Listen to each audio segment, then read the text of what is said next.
আমি নিজের ইচ্ছায় এখানে এসেছি, সে নিজের ইচ্ছায় সে চলে গেছে।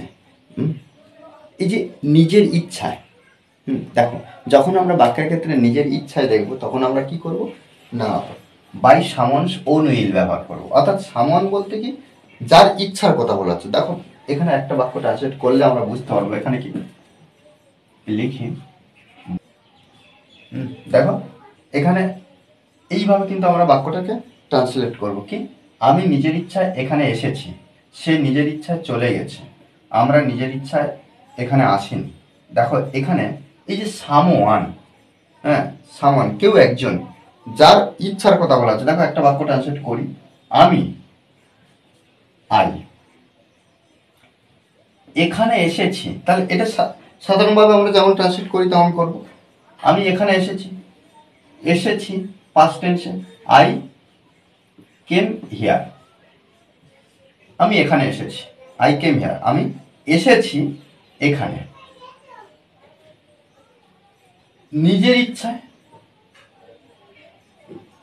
তাহলে এখানে আমরা বাই আই কেম হিয়ার, আমি এখানে এসেছি বাই, এবার যার ইচ্ছায় বাইয়ের পরে বসাবো, অর্থাৎ আমি আমার ইচ্ছায়, by my own will. Okay, দেখো এইভাবে কিন্তু প্রত্যেকটা বাক্য ট্রান্সলেট করবো। তাহলে আই কেম হিয়ার, আমি এখানে এসেছি বাই মাই ওন উইল, আমি আমার নিজের ইচ্ছায়। আমার এখানে দেখো মাই, বাংলার ক্ষেত্রে ব্যবহার করা হয়নি, কিন্তু ইংলিশের ক্ষেত্রে এটা ব্যবহার করতেই হবে। সে নিজের ইচ্ছায় চলে গেছে, তাহলে সে চলে গেছে, অর্থাৎ এখানে আমরা হি ব্যবহার করব, হি লেফট, সে চলে গেছে বাই, সে চলে গেছে তার ইচ্ছায়, তাহলে বাই হিজ ওন উইল। ওকে, আমরা নিজের ইচ্ছায় এখানে আসিনি, তাহলে আমরা উই ডিড নট, ডিডন্ট ব্যবহার করতে পারি, we did not come here. আমরা এখানে আসিনি, এখানে দেখো আমরা নেগেটিভের জন্য নট ব্যবহার করেছি, যেহেতু পাস্ট টেন্সে ওই জন্য আমরা ডিড ব্যবহার করেছি। তাহলে উই ডিড নট বা ডিডন্ট কাম হিয়ার, আমরা এখানে আসিনি। যেহেতু আমরা ব্যবহার করা হয়েছে, তাহলে আমরা আমাদের নিজের ইচ্ছা এখানে আসিনি। এই যে আমাদের, এটা কিন্তু এক্সট্রা হবে, আমরা লিখব by our own will.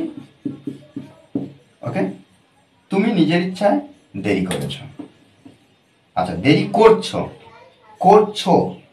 Continuous, অর্থাৎ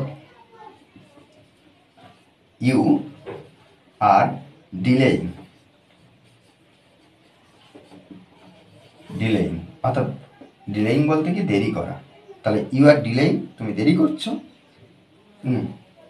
তোমার, তাহলে তুমি যেহেতু ব্যবহার করা আছে, তুমি ব্যবহার করেছো, তাহলে তুমি তোমার নিজের ইচ্ছায় দেরি করছো। তাহলে you are delaying by your own will.